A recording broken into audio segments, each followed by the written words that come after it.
And welcome back to Spanish Springs Lanes here in the Villages, Florida. Craig Elliott, Tom Hess here on the call for our Stepladder final here at this third event on the PBA50 Tour season here this weekend. And Tom, we've got another great one. 3 Hall of Famers in this Stepladder final here tonight. Yeah, headlined by Jason Couch. Jason has been phenomenal all week. Took the lead in round 3, held on to it today, won both of his matches. Number 2 seed, fellow lefty, Parker Bohn. Chris Barnes, the 3 seed. And then a couple of guys, Dan Nolton, Don Breeden. 4 and 5 seeds, getting ready to get us underway here from Spanish Springs Lanes. And if it's going to be anything like what we just saw in that round of 8, we're up for some great matches. Don Breeden looking for his first title. Dan Nolton looking for his second. Parker looking for, I can't even tell you how many now. But Jason Couch looking for his second on the season. Third overall here on this PBA50 Tour, but second here out of 3 events in 2024. And looks like we're going to get things underway right now. Don Breeden's going to start on lane 17, taking on Dan Nolton. Dan, of course, won his first event last year at the World Series of Bowling up in Jackson, Michigan at Jack 60. Dave Small Center there.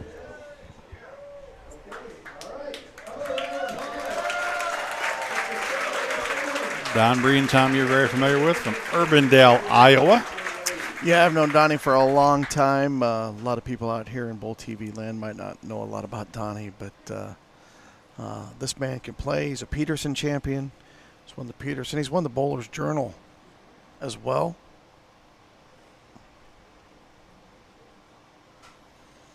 Dan's going to have Donnie start.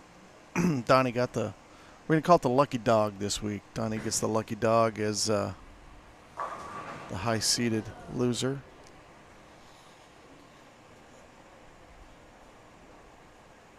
Well, he did get a bye into the match play round and then beat Kendra Cameron Curry.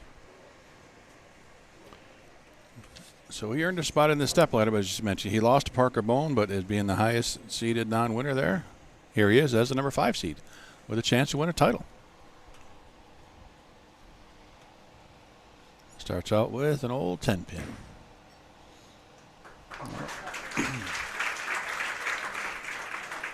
Good spare there for Donnie. Dan's going to be throwing that black pearl urethane. Same ball he's been throwing all of match play. You were talking about Parker and his titles. Parker's going for his 11th PBA50 title.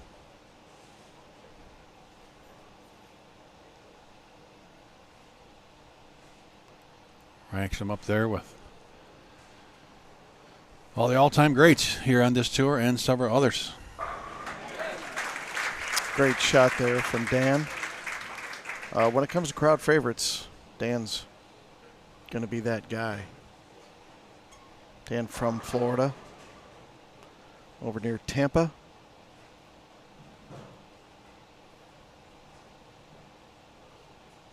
Dan, one of the nicest guys out here on this tour.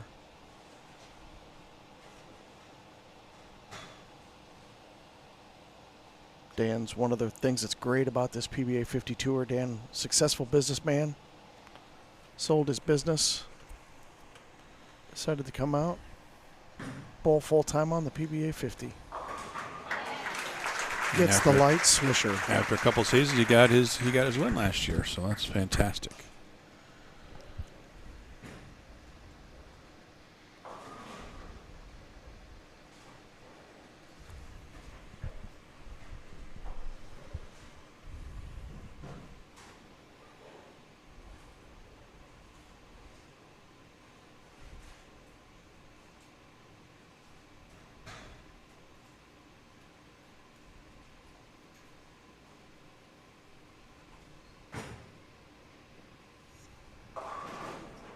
Don. High, 3, 6, 10. I didn't watch a lot of the practice there, Tom. I'm not sure how much you saw that as well, where the guys are playing, where they're trying to break something down. You know, we saw a lot of urethane throughout this week, even in the earlier matches. Yeah, all the righties were playing to the right. Chris was doing what I imagined Chris was going to do on the stepladder. He threw reactive, threw it pretty hard and firm. I would not rule out Chris coming over and throwing urethane in the match. He probably just didn't want to throw a bunch of urethane during his practice. Makes sense. Because he knows Dan's going to throw it here in this match, so he didn't want to get a whole bunch of urethane on the pair there. Yeah, and we saw specifically in the Barnes-Angelo match how much the urethane affected the way and when and where they could play the lanes. Yeah, that was quite a match. Donnie got the old high light going on. That's never good.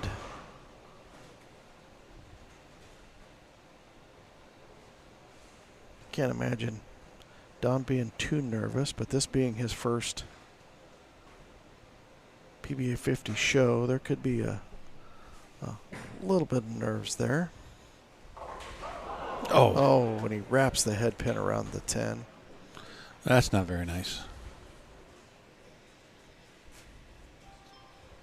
Big opening advantage here for Dan Nolton to throw a couple of strikes and open up a pretty good lead early on in this opening match of our Stepladder final.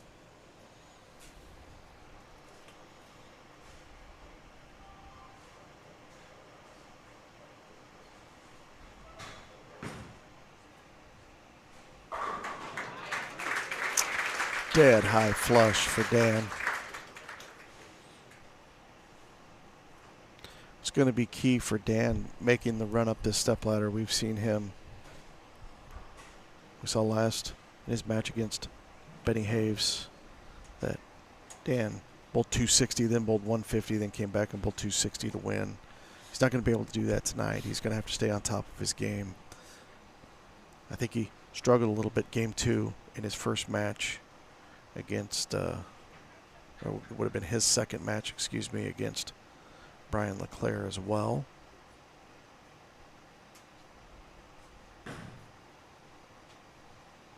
Right over about 8.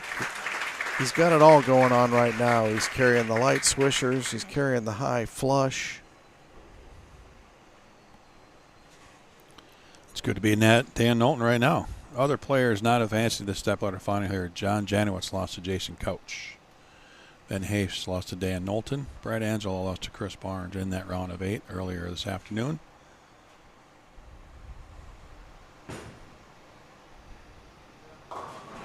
Donnie.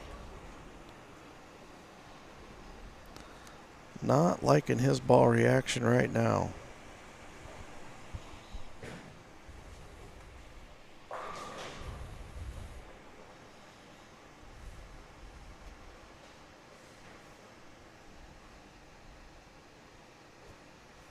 The side look at the 1-2-6-10.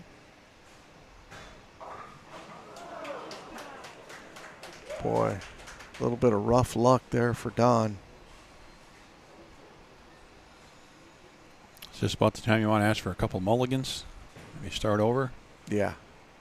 Yeah, when you got 51 in the 4th and your opponent's got a 4-bagger. Looking around, are we on the wrong pair? Can we start over? Yeah.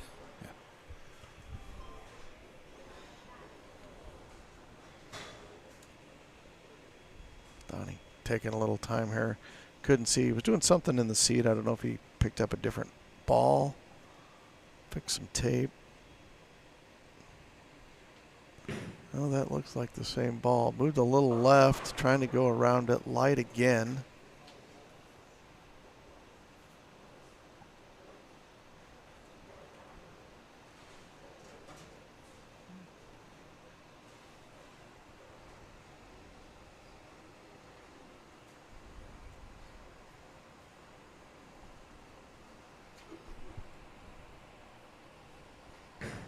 And I know this isn't a big TV show like, you know, being on Fox or anything, but you get down there and these matches, they still go fast.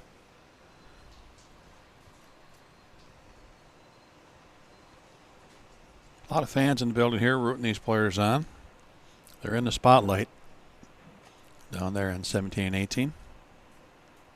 Yeah, the bleachers in front of us are full, top to bottom, side to side.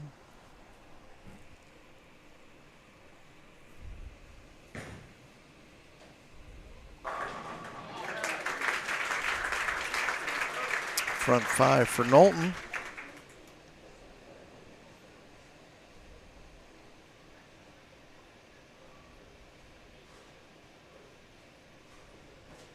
Got pins flying everywhere. Yeah, get a look at that replay. Is he still throwing the, Yeah, he's the throwing black pearl? Yep, he sure is.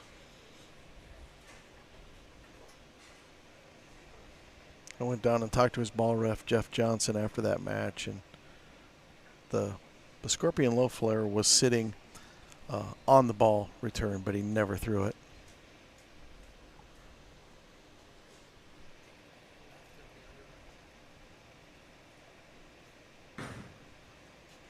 They're giving that one a little bit more room. Doesn't make it up. Bucket. Nothing hurt. 2 opens from his opponent already. He's got a 5-bagger. Just go make this spare. 2, 4, 5, 8. Yeah, 221 the max score for Don Breeden. If he were to manage to strike out.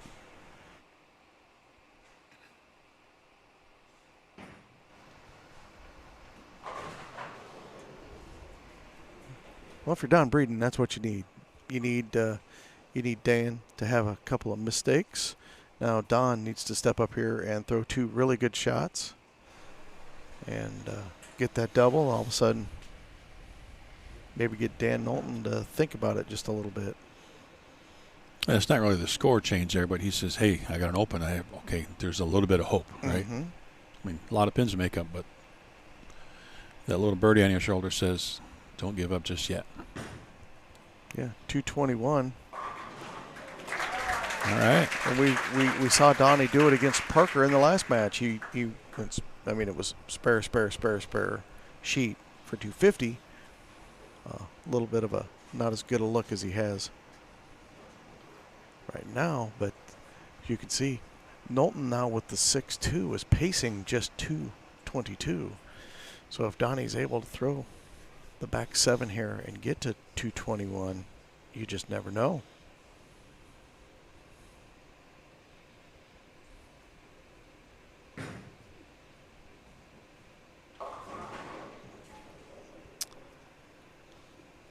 And now his max is going to be all the way down to 201.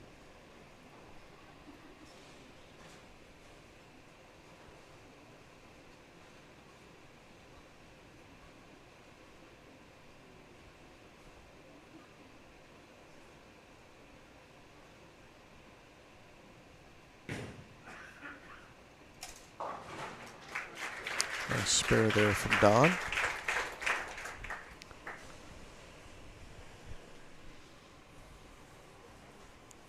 Down 51 through 6 frames, though. He's going to need some help from Dan if he's going to have any opportunity to move into our next match.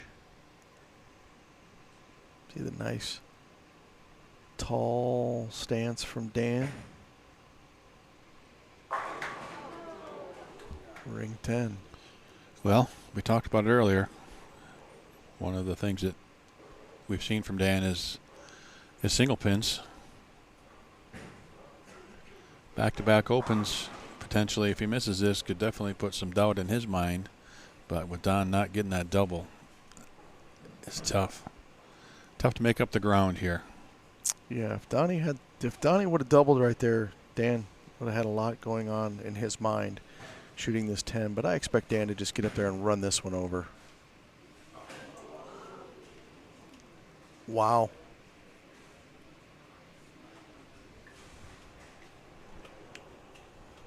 Dan's still okay. Still pacing 211.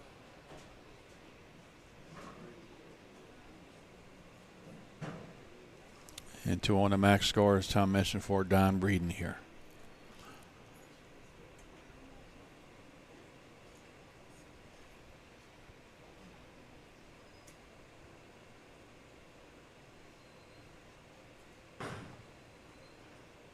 That one was a more desired line.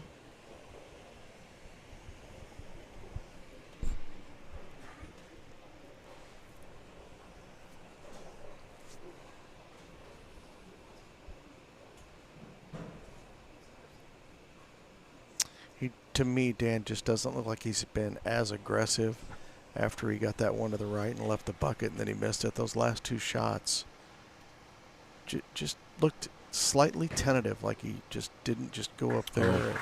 Well, I thought he missed that to the left. I forgot that's plastic. It's going to back up a little bit. So you think Dan just got up there with confidence and just make a good shot and it'll be just fine? I think so. He's just been tentative. It's almost like he's aiming it.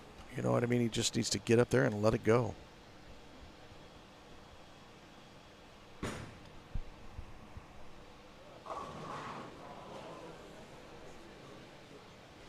Don just never got comfortable on this pair. You hate to see it too, right? I mean, the guy's worked hard. He's got out here, had a great week, gets himself into Stepladder, and would love a do-over. The most amazing thing about Don's week, when he bowled the Burn squad, games 16, 17, and 18 of his Burn squad, 267, 267, 276, 8, 10. Games 16 and 17 and 18 of the day. That is impressive. So it's safe to say he liked the burn. Yeah.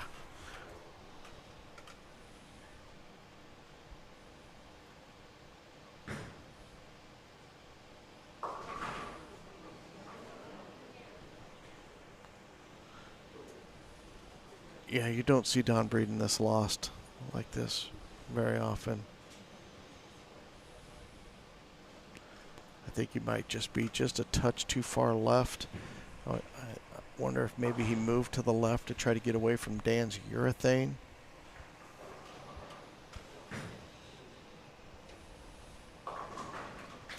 In his matches, you know, he bowled Kendra the first match, and she wasn't throwing urethane. And then in his second match, he bowled Parker, and Parker was on the left side of the lane, obviously.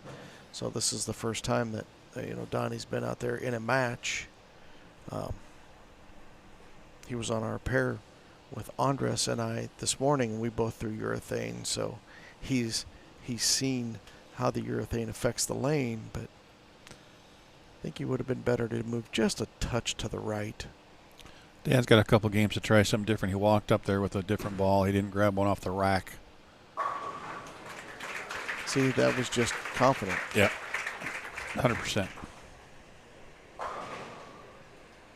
The two shots, the 10-pin to me looked slightly tentative.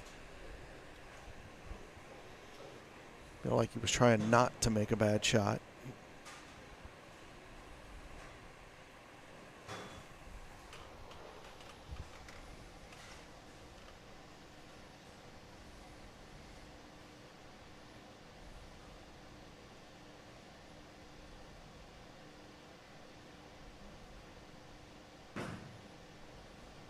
See, that one was more aggressive.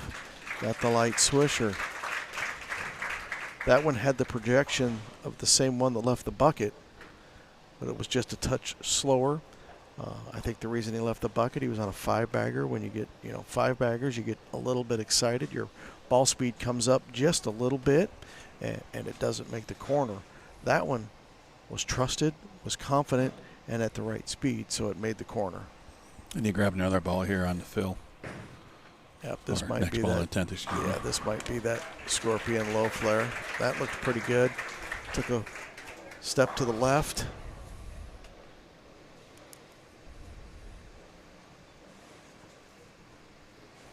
Dan Nolton gonna advance to face Chris Barnes.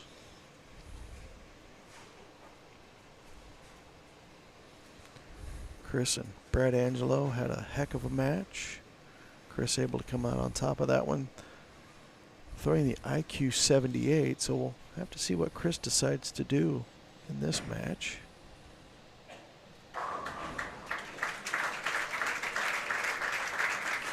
I don't mind that shape there. No, that was pretty good. See Jeff Johnson coming in trying to get some TV time there. Jeff, of course, the Brunswick ball rep, out here on our tour in the absence of Tom and Linda Carter. Hope Linda gets healthy and they can get back out here soon.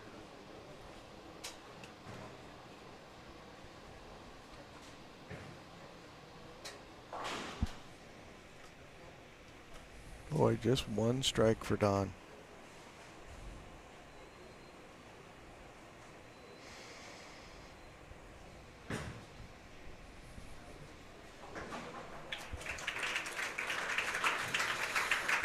Well, you just gotta write that one off, right? There's nothing you can really glean from this experience for Don. Try to get back in this position again and just forget about it. Yeah, that's all you can do. You know, when you have a bad day like this, you know, he didn't have a bad day. He just had a bad game right here. You just forget about it and move on and head down to Fort Myers and try to do what you did for the last 3 days to get to this position. I've said several times in here, I'm one that likes to finish the match first. I don't know Chris's preference. I think, okay, I think Chris likes the right lane better than he does the left, so Chris is going to start the match. He is going with the IQ 78.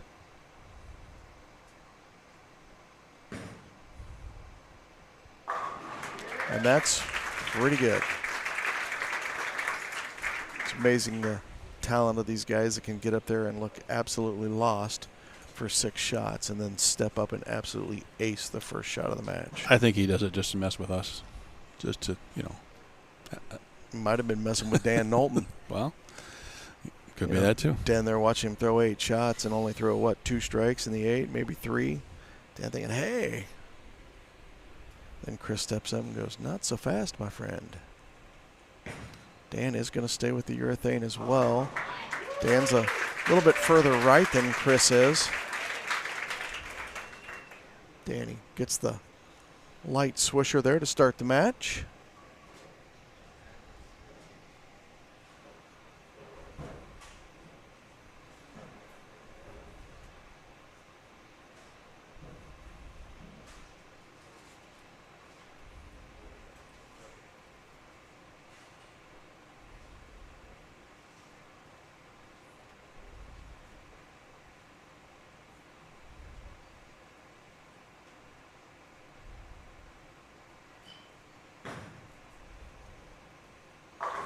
See there. That's a pretty good shot. Solid at the foul line. Looked pretty aggressive to me. Just didn't get the 10. Now you just got to go make it. You make it sound so simple.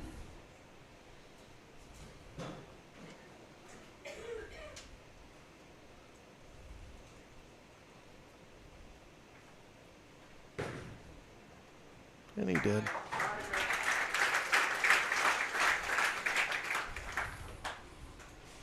Okay, Chris is going to throw the urethane on both. I was wondering if he might throw that absolute power that ran him over. The shot, he threw it over here.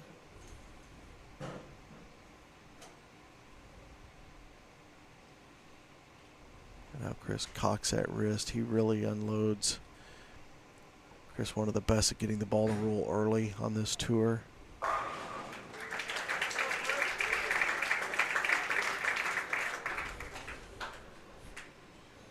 There's 2 really good shots from Chris Barnes.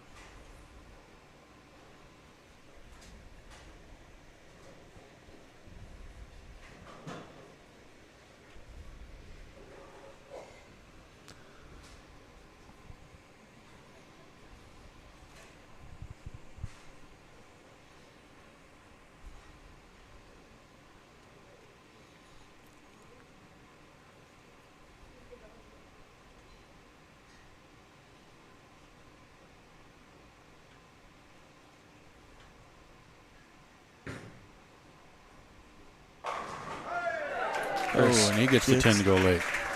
Yeah.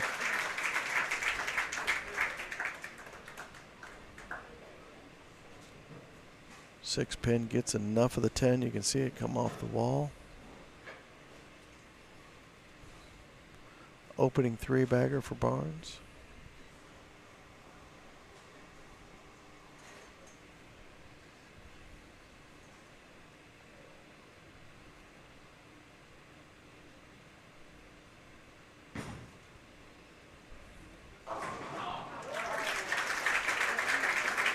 Dan gets the strike on the right lane.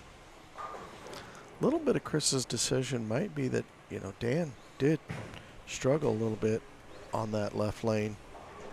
The bucket, the 10-pin.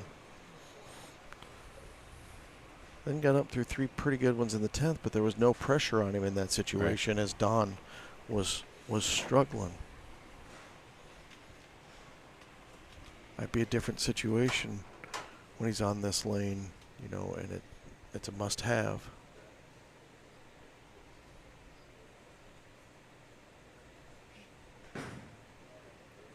Oh, that's way in, and that laid there. You can, Dan gives you the old holding sign.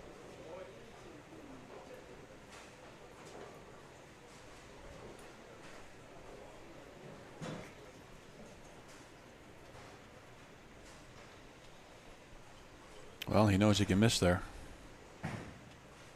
But may not want to try that again. Chris Barnes' last win, he's won 5 times on this PBA50 Tour, 19 times on the National Tour. His last one was also in Jackson, the World Championship last year.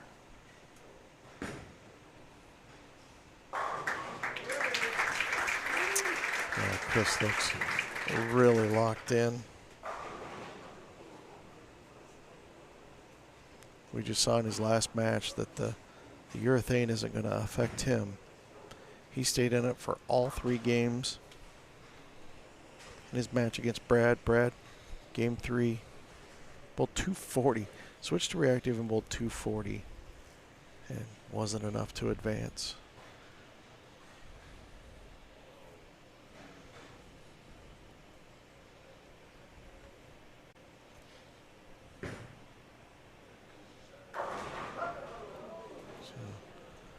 Chris light.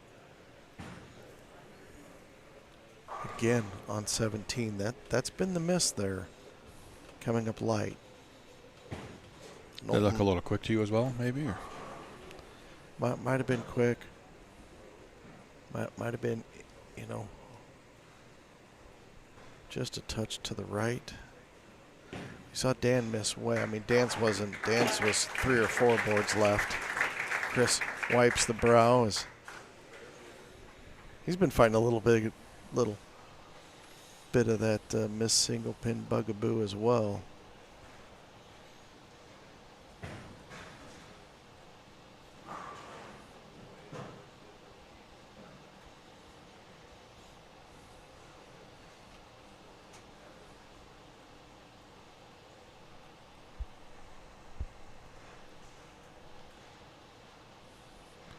Dan, a very upright stance there to start his approach. Yeah, this right lane is the better lane. See both guys pretty much running them over dead flush here on the right lane. That left lane's been the tricky one. Dan left the 10-pin. Chris almost left the 10-pin, but the 6 got enough of it to knock it out. And then, of course, Chris, that light swish 7-pin in his last attempt.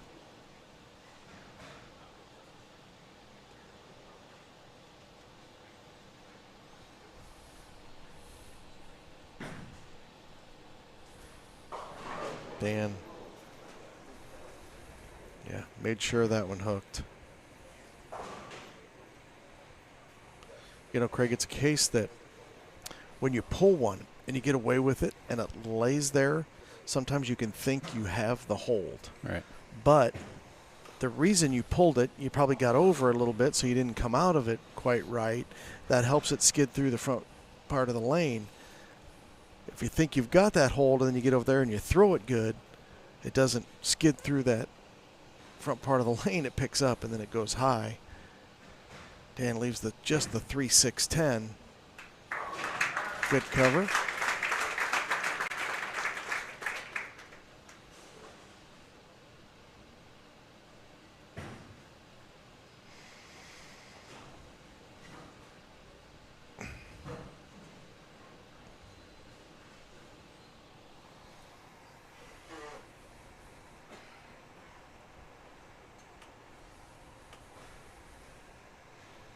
That's a great shot of how much Barnes bends that wrist back. Gets that ball almost laying right on his forearm. Yep, he uncoils that wrist. Yeah, just quick.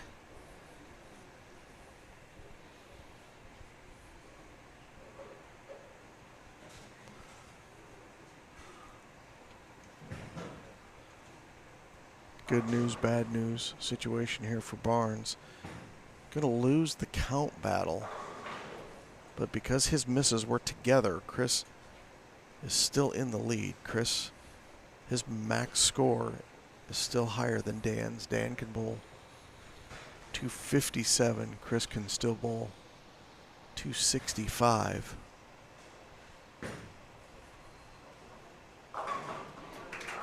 Oh, he's worried about getting that over there.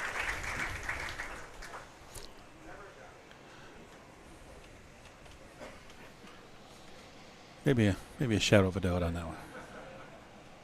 So that's 2 shots in a row that Chris has come up light. Over it's a situation where he started with the front 4, get a little bit comfortable. Chris really needs to focus back in here, get his speed dialed in.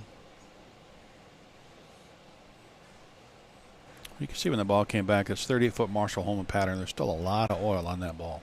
Yeah, 34 mils of oil out there, so there's plenty of oil out there. He likes that one.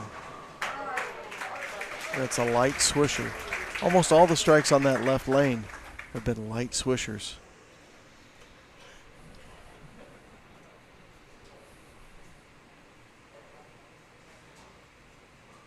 Chris is probably really disgusted that he missed on what I think if you asked him, he would consider the easier of the 2 lanes. Lane 18. Yeah, the right lane, yeah. As I mentioned, most of the strikes on that right lane have been high flush. Dan, Maybe. look at that. No. Oh, my goodness. One more. No. Oh, and then it falls off. Just teasing. All that was doing.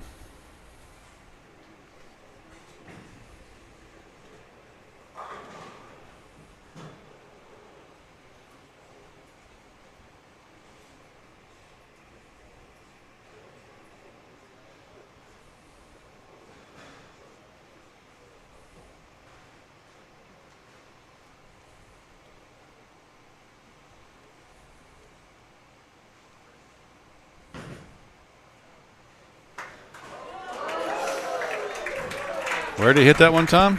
Right in the middle of the side. That one might have been the bottom of the side. Yeah. As the ball goes into the gutter and just clips the 10.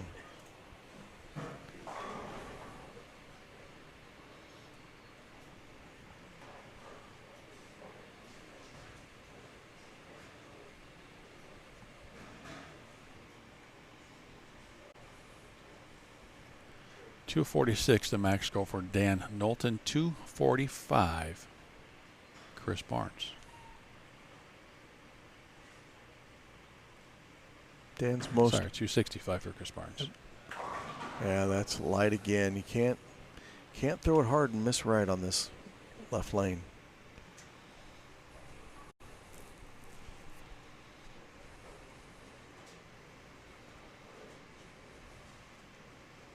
Dan's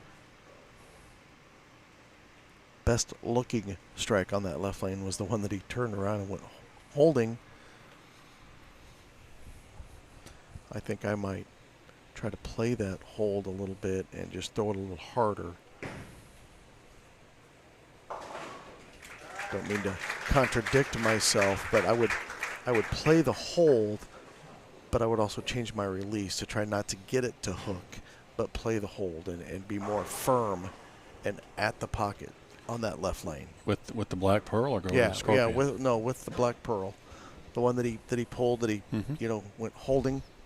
He was kind of over the top of it. It was probably a little quick, and then he went high on the next shot. I think maybe he tried to play that hold, but rolled it too much.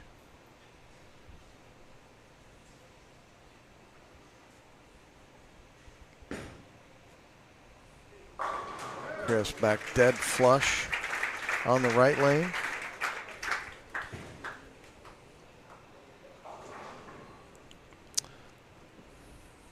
Chris strikes here, he's going to win the match. My opinion. Yeah, the max now for Dan, 234 if he strikes out.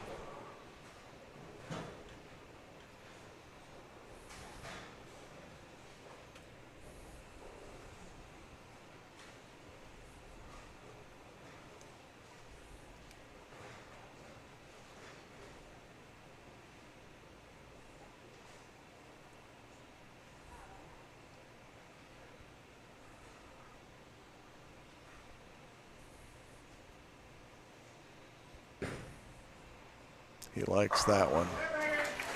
It's the first time he's got it up really high flush on that lane. I mean, it looked like he moved his eyes in just a little bit on that.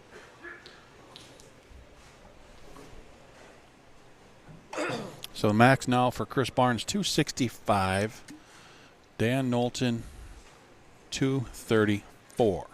Dan strikes out. He can force Chris to still mark in the 10th.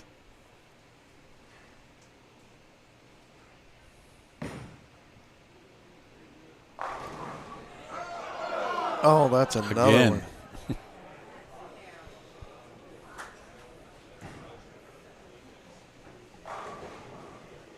Looked like he moved left there.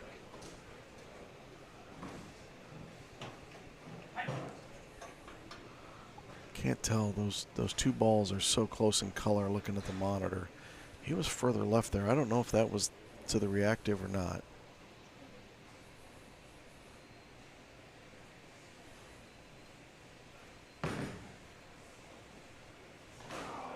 He misses another one. Yeah, that one really didn't matter. Maybe more for It did for his pride. psyche. Yeah, right. It did right, for his 100%. psyche.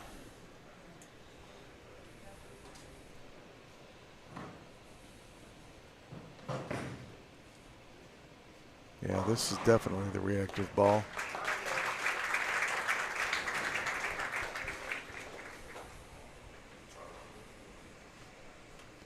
Well, Nolton defeated Breeden in the first game, 231 to 151. Chris Barnes is going to get the best of him here in game 2. It's still a great week for Dan. Just keep making shows. Keep knocking at the door.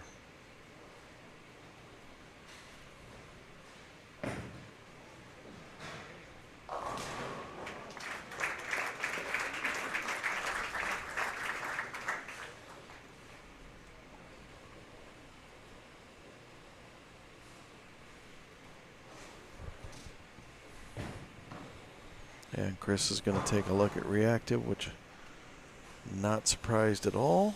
Because he gets 0 practice shots before the next game, correct? Yeah. There's actually going to be more shots thrown, but none on his side of the lane.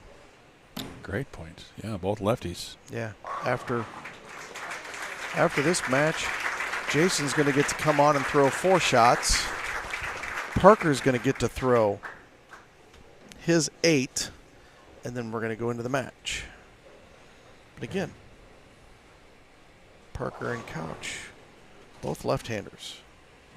So Chris taking a look. Absolute power.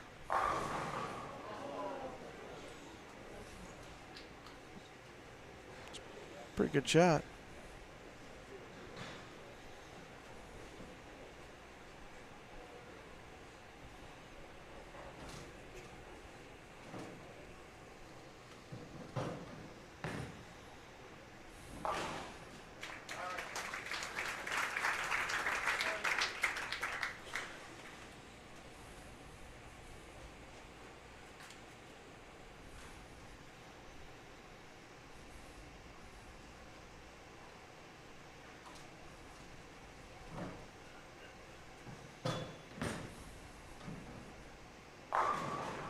Back to the urethane. So Chris is not going to have to worry about any traffic on his side of the lane now. So whatever he does lanes is only going to affect himself. Knowing that, what do you think he's going to do in this next match? Reactive or urethane? I think he's going to throw the urethane. Yeah.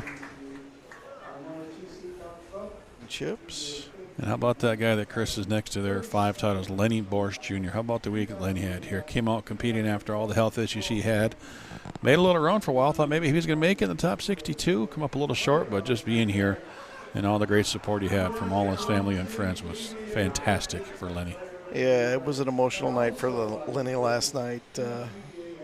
We talked about it a little bit. He came down and talked to me after my match, and tried to cheer me up. And did it work? He, oh yeah, yeah, okay, oh good. yeah.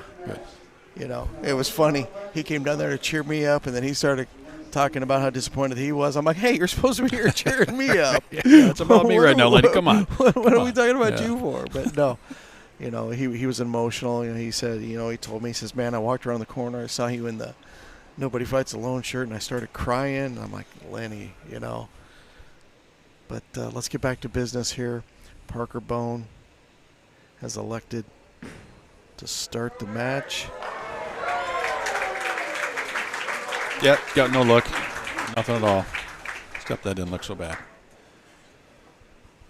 And here we go. Parker Bohn III, Chris Barnes. Yeah.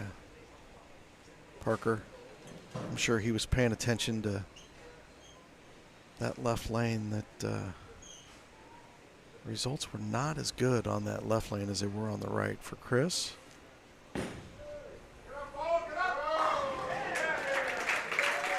Oh, so he wants Chris to finish on what will look like his tougher lane. Okay.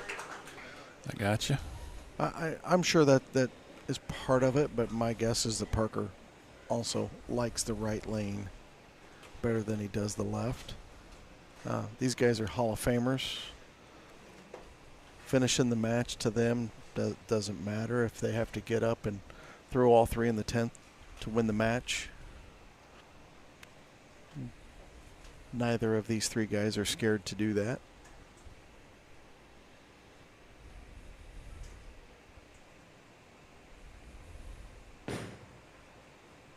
Chris went with a little loft.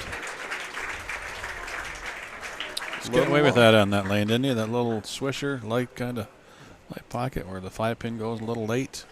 Well, yeah, that's the way that everybody's been striking on that lane. They haven't been able to get the ball up flush. The only one that's really got up high flush on that lane was the one that Dan threw bad. Yeah. He turned around and grabbed his wrist and gave the old holding sign. That's the first time I've noticed Chris go to that little bit of loft over the front.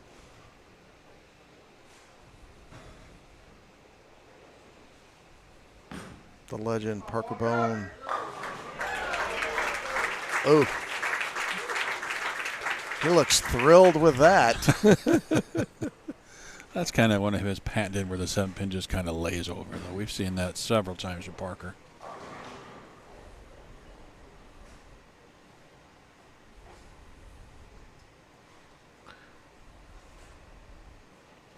Let's say through a couple frames, we're tied right now. Strikes around. And Parker choosing to go with the urethane ball.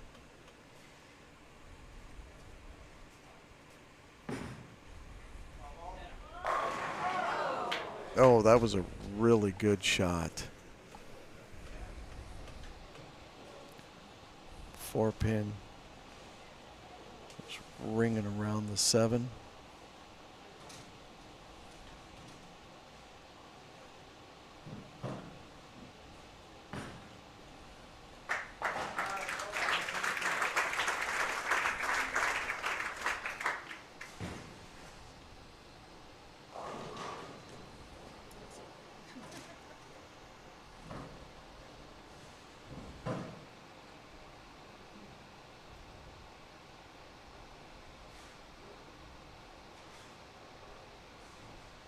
Barnes to take the lead.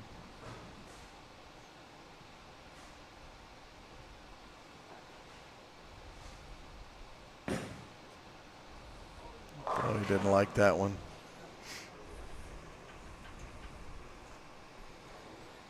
Yeah, that was left the whole way.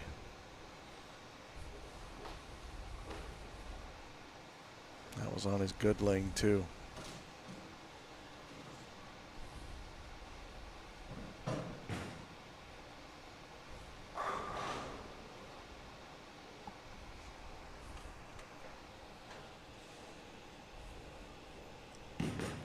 Three, 6, 10, hard and straight.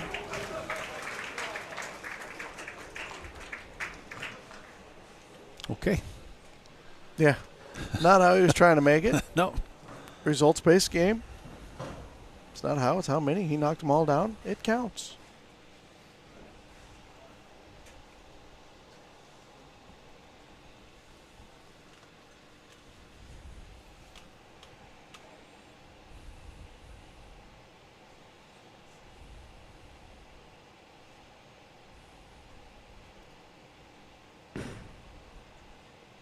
Chris likes that one. Gets that light swish again.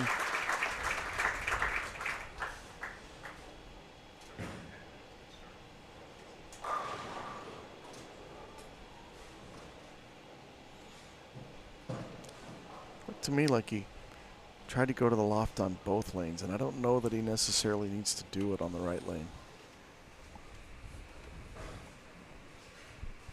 But I don't think that Chris liked that shot at all. I think it was left the whole way.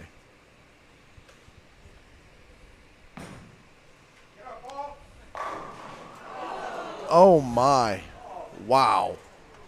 Oh. Cannot throw it much better than that. That was rude. Yeah, that's just not right. Look. The 6-pin or the 3-pin just went right over top of the 10. Laid down behind it.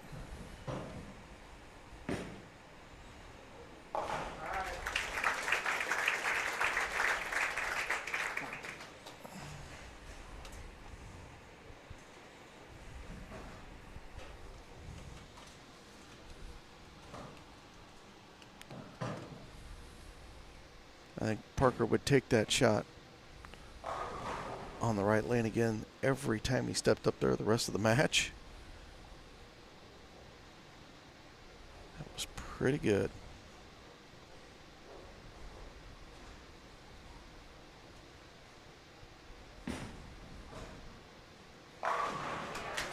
There he gets them all down.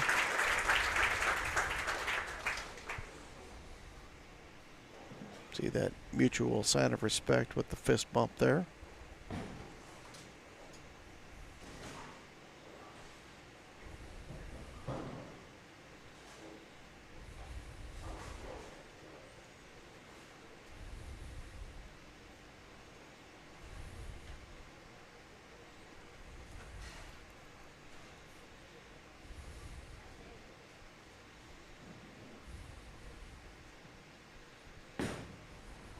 That's a better shot from Chris. Oh, and that one doesn't get the 10 out.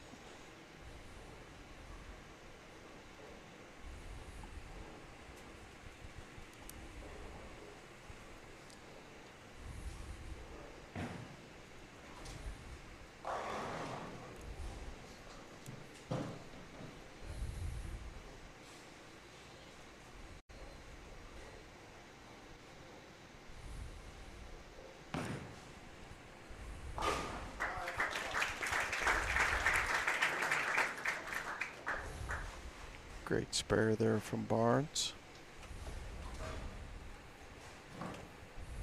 257 the max for Chris, 268 for Parker.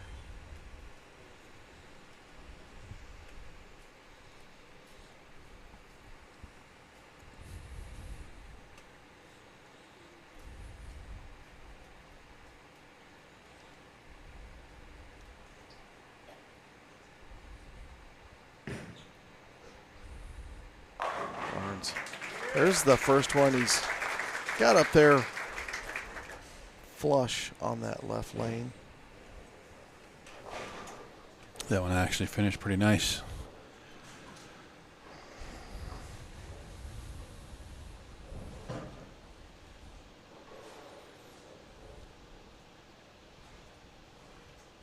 Parker's going to step up here and try to do the same thing he did last time on the right lane, except for get a little bit different result.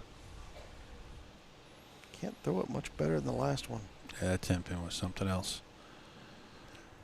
A round ball at round pins, and round things happen. Parker hopped up going, don't do it again. Gotta be careful his age jumping up like that so fast. 60 years old now. Well, I guess maybe that doesn't count as a jump, does it? Yeah. Get in those tiptoes. He's a little fragile. He needs to be careful. Kids keep him young. His travel schedule keeps him young. He's flying back and forth, flying home. Bolden, North Carolina, drove down to Orlando, flew home to support Johnny Petraglia and Bill Moore at the BVL event, then flew back down here, and now he's on the show.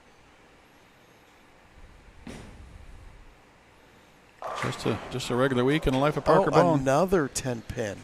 My goodness. See that one he felt. He felt that one, walking it off. Kind of the same hit. This time, though, that doesn't go over the top of it. The 6-pin just kind of got jammed in there and went and laid right in the gutter. Wow.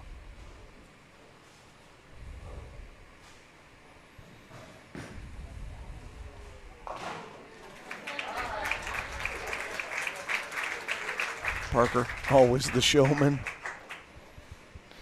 Got a little something to say to Barnes there. I'd like to know what that was.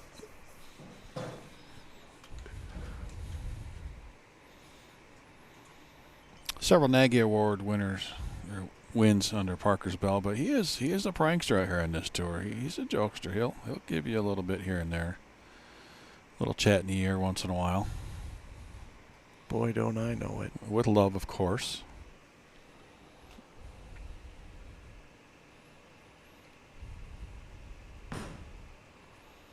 Chris staring that one down, likes it.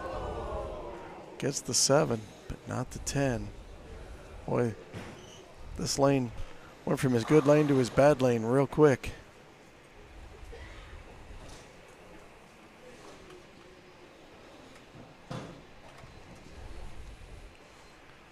Well, a spare here, and Parker will have a 10-pin advantage.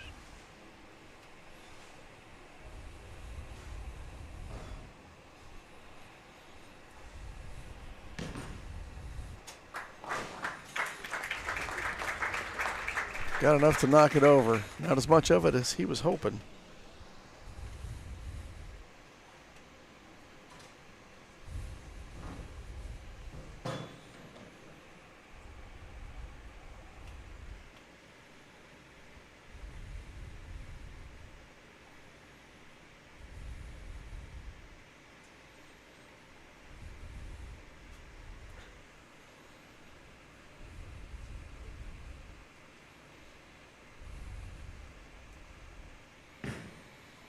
Chris, that one going to get there.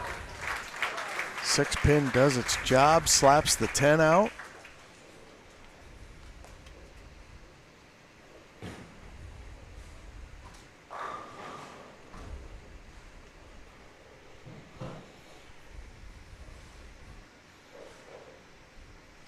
Parker looking for a fresh set of pins down there. Take a little time to clean off his ball, get the oil off it with his chamois.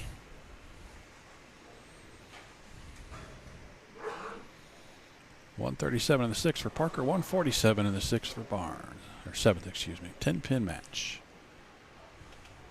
237 max for Barnes.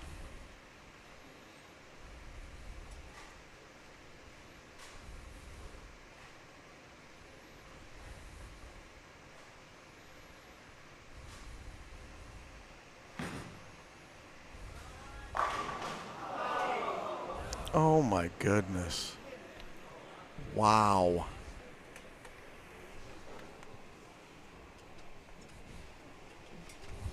Solid 9.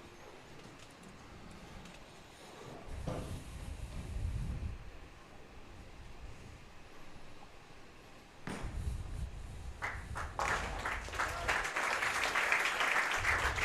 it's not like he's not hitting the pocket on that lane. I'm glad I don't have to go down and tell him what to do. I tell him keep doing the same thing. Just can't throw any better than that.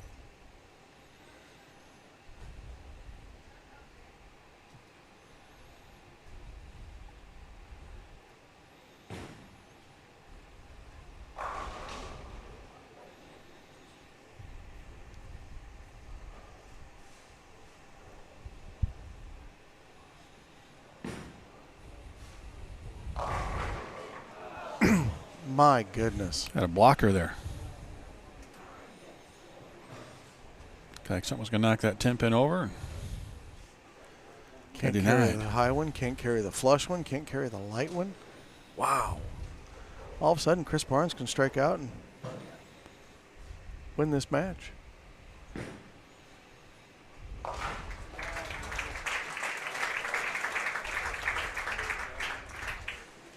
Parker's max now 225.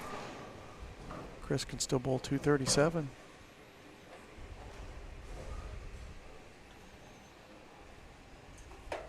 Strikes in the 9th, first one in the 10th, and 9 spare. Would be enough.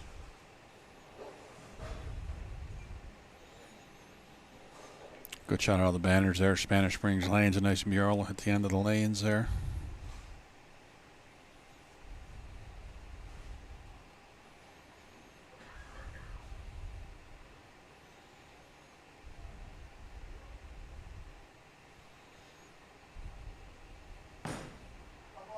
He's staring it down.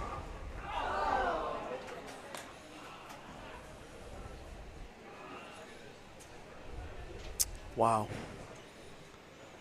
Well, if you're Jason Couch, no matter who you bowl, you want him to finish on that lane. Is that fair?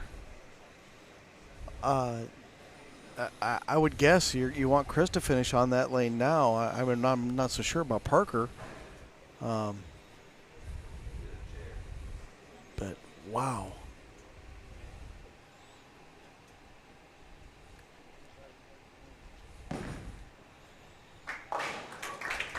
I mean, No, he's got to take care of his deadwood. this could be the best bowled two-teen game.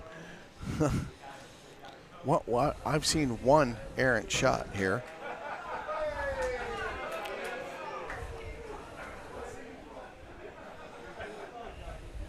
Chris's 3-6-10 is the only ball that's missed the pocket. Hall of Famers doing Hall of Fame things. The pin's just not cooperating.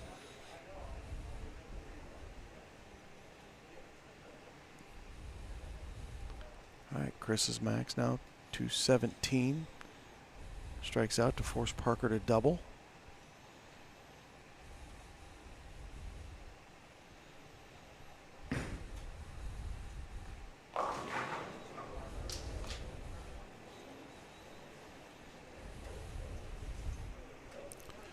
Aaron shot number 2. Yeah, and that 7 count is going to make things. He needs to make this and get 9 to force Parker to mark.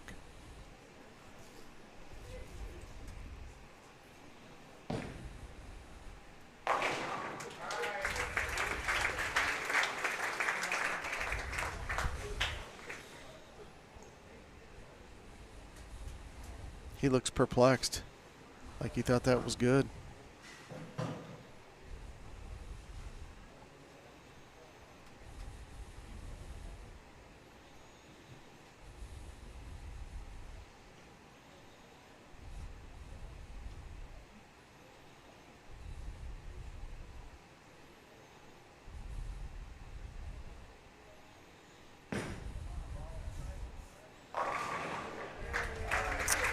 All right, the strike does force a mark.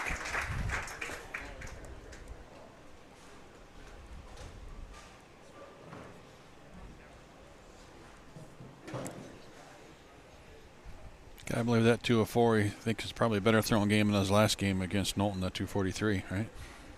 I mean, there was 2 errant shots in there, but there's those 9 counts were all pretty darn good. Yeah, they definitely all could have struck.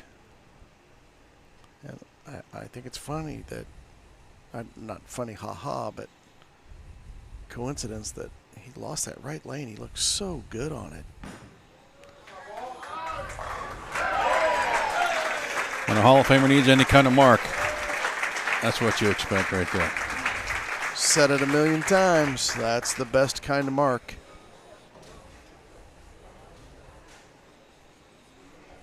Stepped it out, gave it the fist pump. Couch had something to say. He said, I'm tired of bowling you. Another matchup between Hall of Famers, a couple lefties, a couple good buddies. Been at this for a long time. Parker Bohn III, Jason Couch coming up next. Nice bowling again, Chris Barnes. Nice run here the last couple days. Just going to come up a few pins short.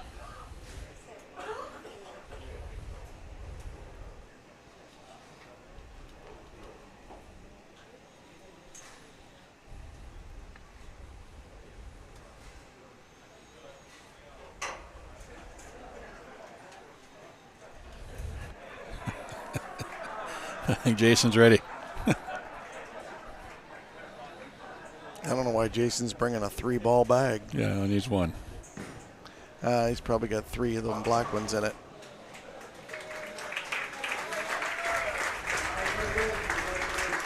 .204, 223. Next up is going to be Parker Bohn III, Jason Couch for the championship here. PBA50 Villages Classic here at Spanish Springs Lanes. Jason will get his shots. This gives us an opportunity to take about a 90-second break, come back with this championship match next right here on BowlTV. Yeah, Jason is going to start down that left lane. Thoughts on that, Tom? I don't think it really matters for these two guys. We just watch Parker hit the pocket every shot. Jason obviously wants to throw the extra shots on the right lane. I mentioned, before the last match started, these guys, all PBA Hall of Famers, they are not scared to step up and throw all 3 in the 10th when they need it for the win. So Jason obviously likes the right lane better than he does the left. Yeah, and threw a couple of shots of practice, so must have seen exactly what he wanted to see and made that decision pretty quick. This wasn't too bad, though. Yeah, that's an interesting decision to only, not take all your shots. I was pretty locked in against Walter, win just a couple shots, but I wanted to throw all the shots, make him sit for a little while. Sure. That's one of the reasons I would do it.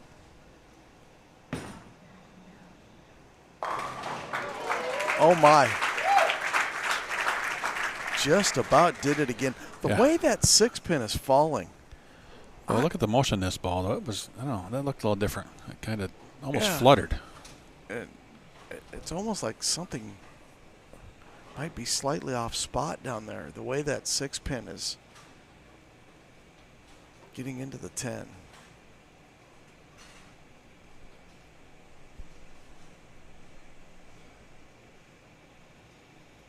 As I said before it started, I think it's going to take 250 or higher to win here.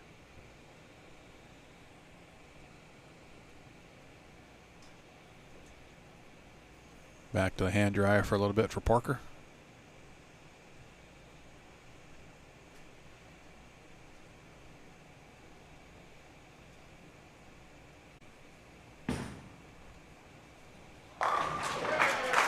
Great shot from Parker.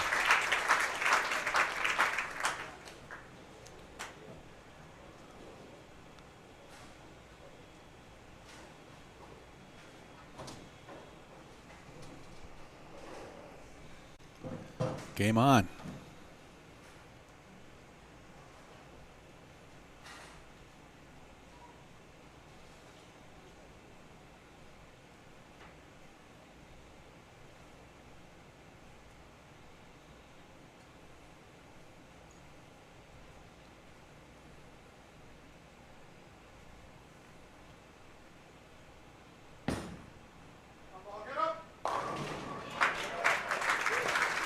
Jason high on that lane as well, but you can see just how different the 2 balls hit.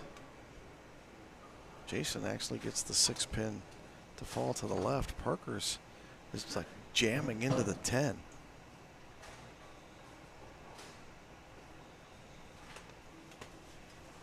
Jason took a good long look at that rack on lane 17 before he grabbed his ball, just to make sure he liked the way everything was standing down there.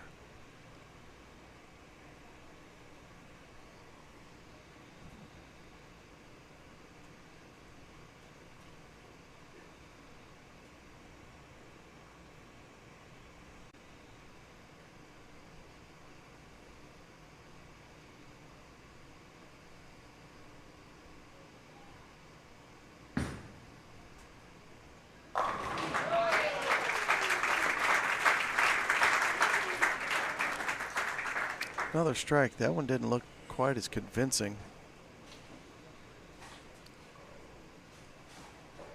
Well, it's pretty good, I guess. Re-rack here from Parker.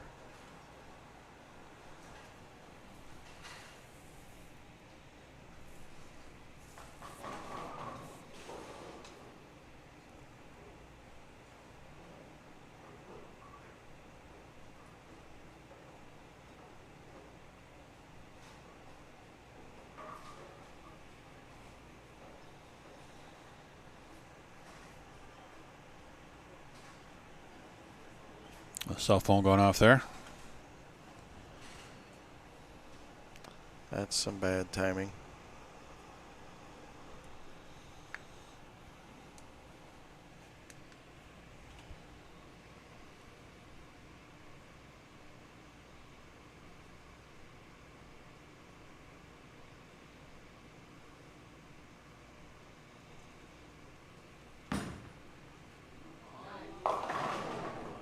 Yeah, so that ball started creeping high again. Had the little flutter going on.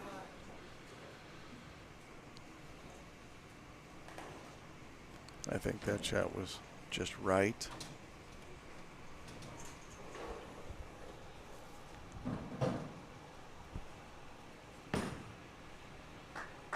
I see the score. Front three for Jason Couch. Double 9 spare. That's 6 pin for Parker Bohn III.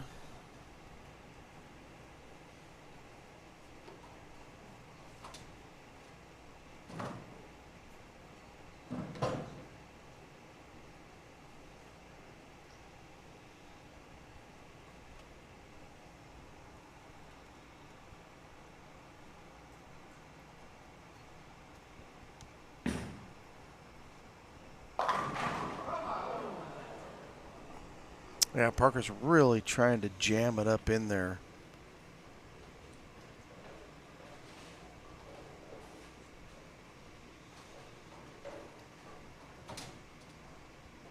Jason's ball has a little bit more shape. That's why he's getting some of the off hits. Jason's going to take a re-rack as well. So something going on that right lane. These guys aren't doing this for any kind of stall tactic or anything like that. Something about the way those pins are setting that they don't like.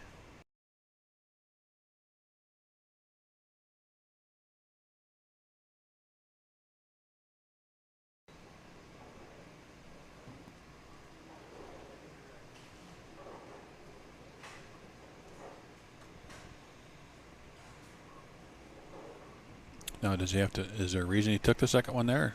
Must not have liked the pins because he's done now. Sure looks like all 10 of them are standing. If you take a rear rack and something's off, can you say, hey, tournament director, it didn't fix anything? Or you just have to burn your 2 first regardless? Yeah, that's a great question, Craig. I do not believe, I think you can take a third re-rack if you get the tournament director's approval.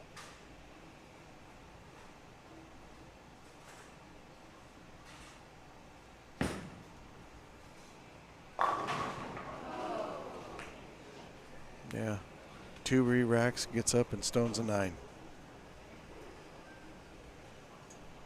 Just the way those balls, that there's something off down there.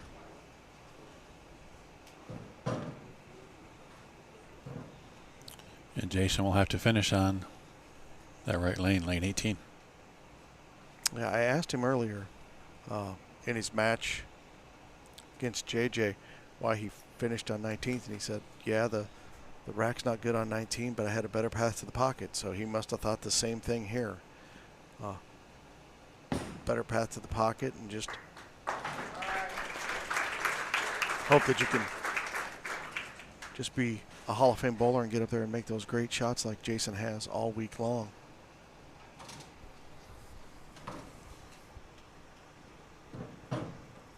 Jason still in the lead.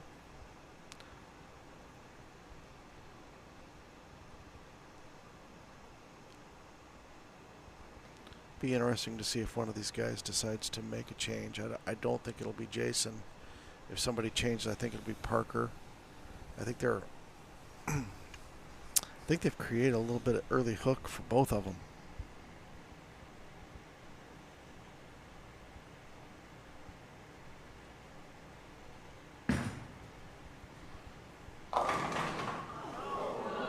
Oh my.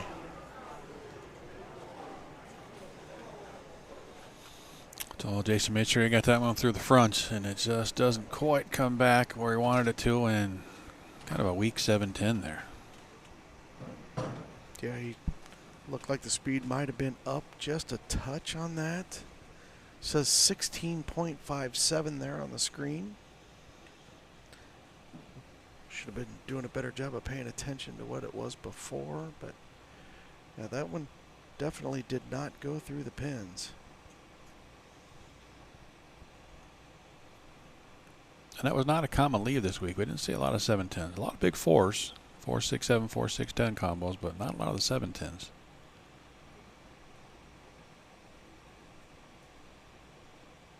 Must not watch me. I had 3 of them today.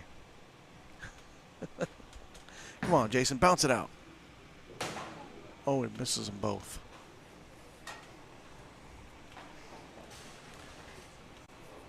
So I just saw the shot over on my laptop again. That 5-pin went late on that shot as well. That 5-pin went really late. 5 was the last one to fall.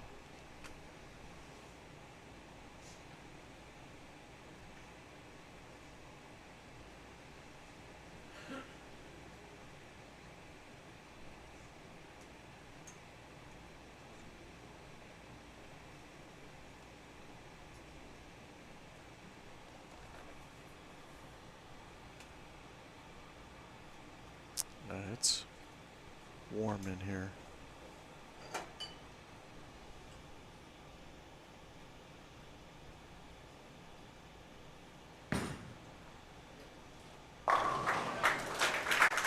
Very nice, very nice.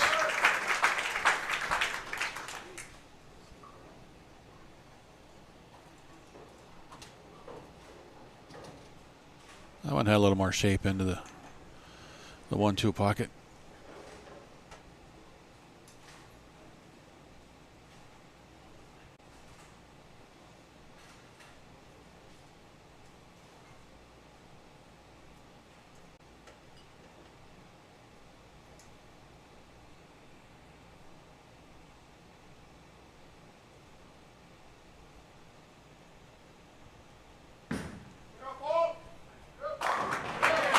Great double.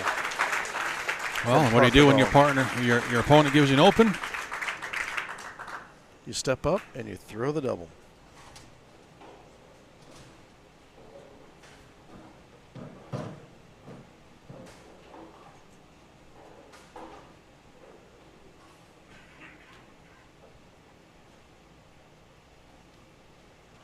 Now Jason still has 255 left, so there's still a ton of score out there.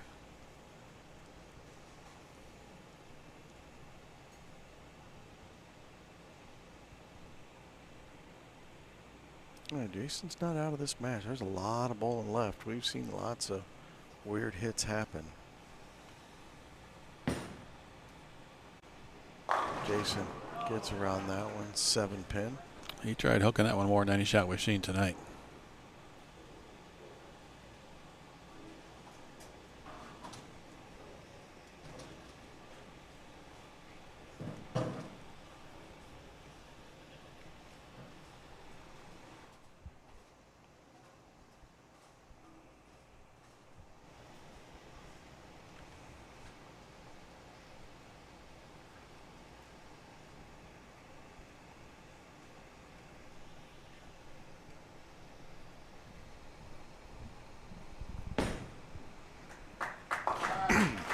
Great spur there from Jason.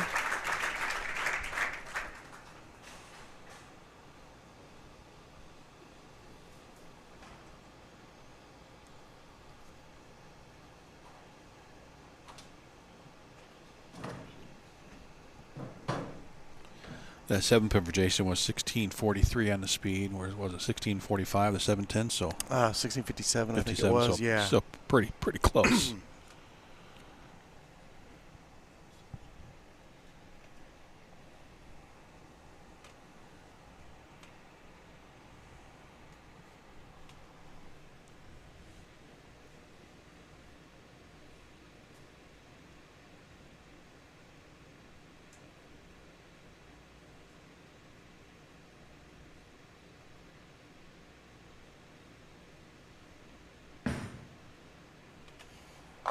That one. A little more direct there. Didn't swing that one as much. Was able to get the strike. Just an interaction from Jason. Was that the? Are you going to hook? Are you going to carry? I'm not sure what that hands up was for there.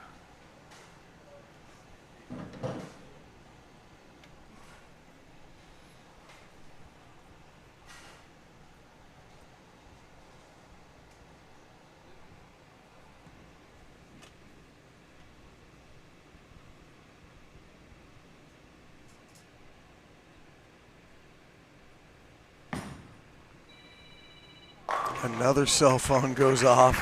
Thank goodness it wasn't in the middle of his approach.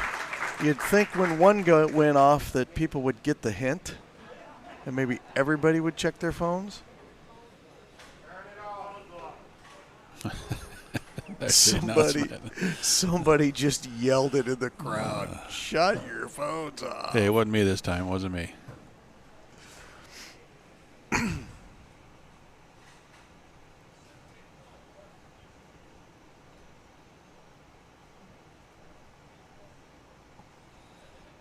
Parker can still get to 268. Jason, 245.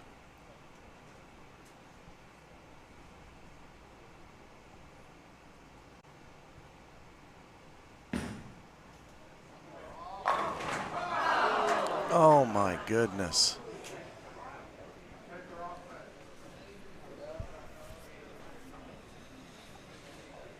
It's just like they're hooking too soon. They don't have any drive going. You know, those, they look like solid 9s, but they're actually, you know, kind of plaque 9s. Yeah. It's not like the balls are running the 5 over.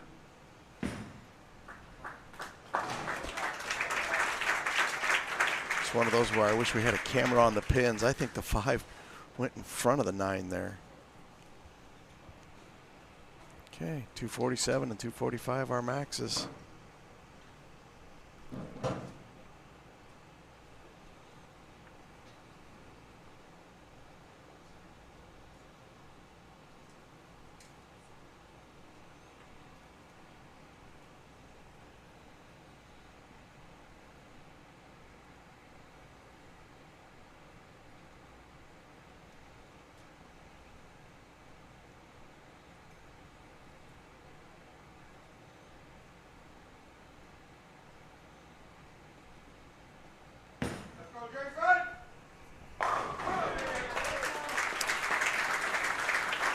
Double there for Jason.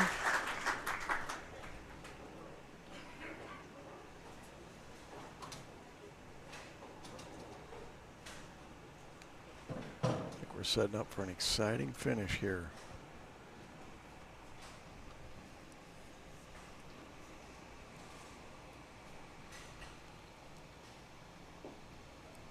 Both players strike out. Parker wins by 2, 247, 245. Important shot here for Jason in the 9th.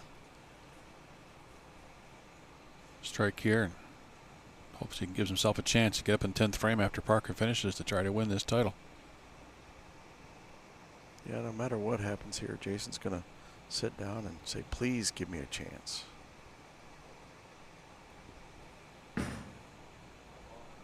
Oh, that's right. Yeah. Yep. It does not get the break. That one hung just a little bit. You can see off his hand right here.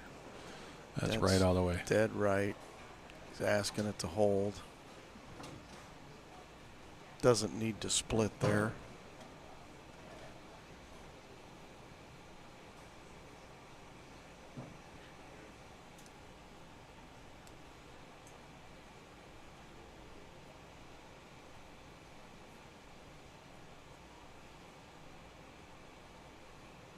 Make it exciting, Jason. Slide that 4 into the 10.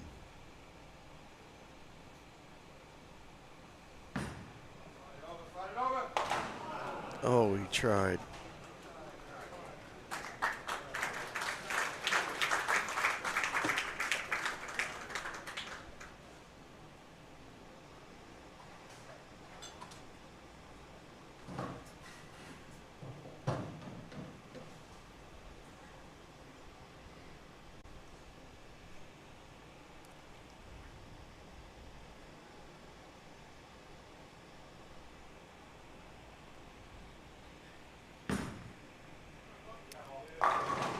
Another great shot from Parker Bohn.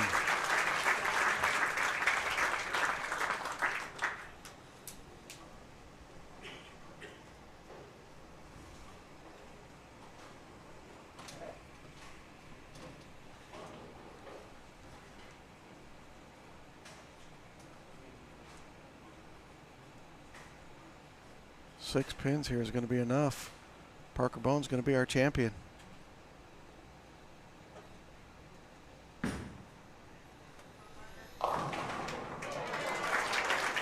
And that one carries.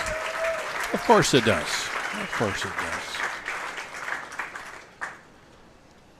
Well, Jason Couch led this tournament through qualifying with a great final block, averaged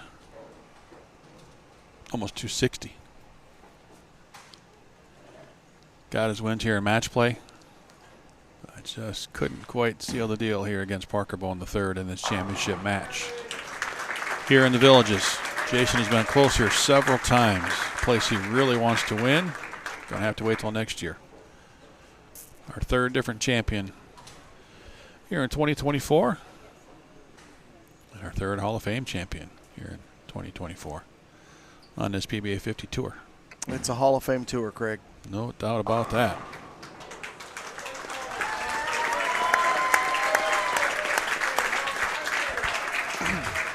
There's the hug from the son. Decided Justin's on his way. Him and his girlfriend going to go to Disneyland this week. Or Disney World, sorry. Wrong coast.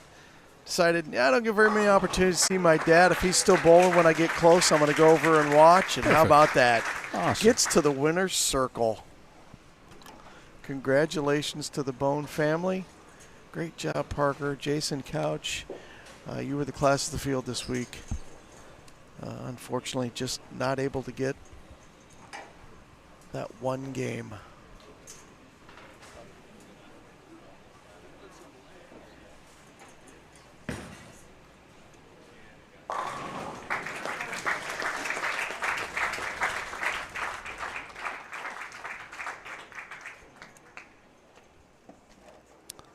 Craig's going to run down and do an interview with our champion.